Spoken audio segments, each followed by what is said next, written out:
joining me again today.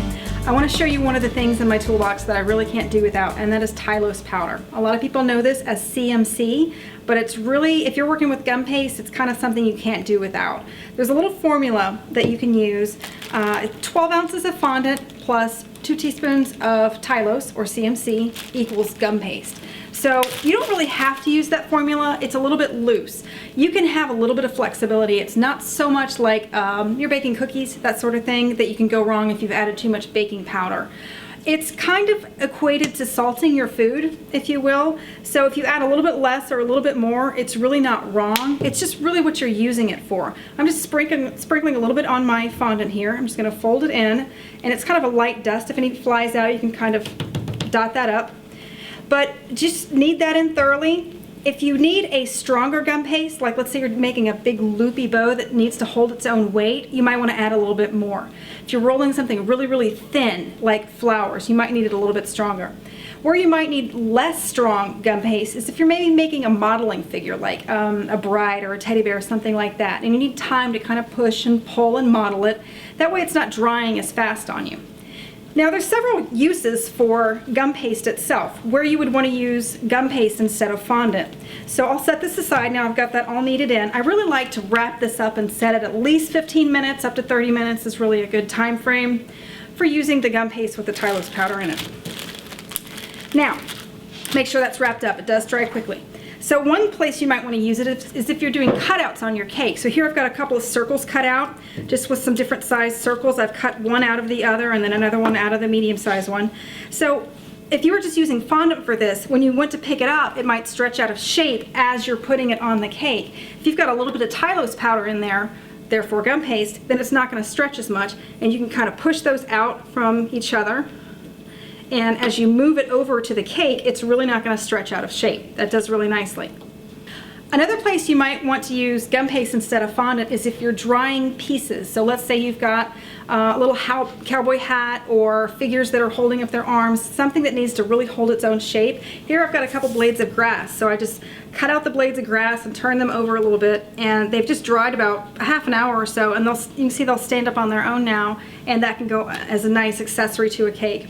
One more thing I want to show you with the fondant is also an amount of its stretchiness. Here I'm going to show you an example of the two pearl molds, one using fondant and one using gum paste.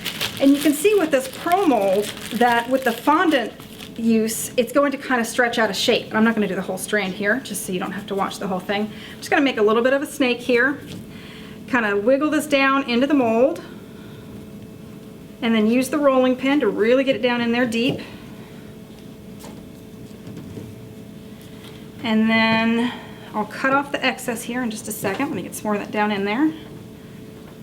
All right, I'm just going to use a fondant knife. This is kind of another non-stick tool that's really handy, just like the mat and the gloves. So I'm just going to cut off the excess.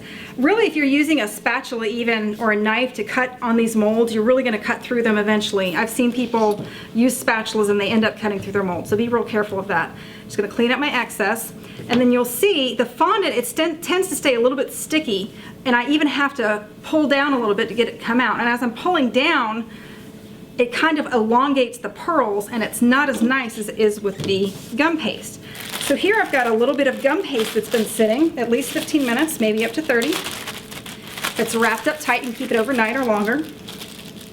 So I'm just going to take a little bit of the gum paste out, and you can see it's even more firm than the fondant was. But I'm going to do the same thing here, roll it out like a snake, nice and thin,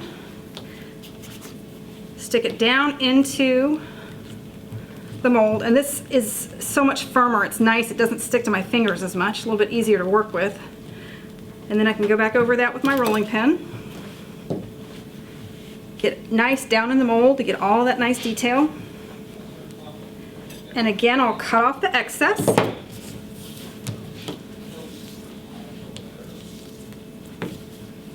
Not cutting my mold.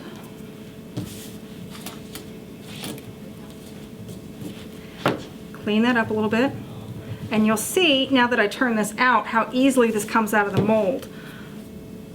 All right, just get the weight started, and it just kind of falls out. And then that way these pearls stay nice and round instead of getting elongated. And we'll get a nice shot here of those staying side by side.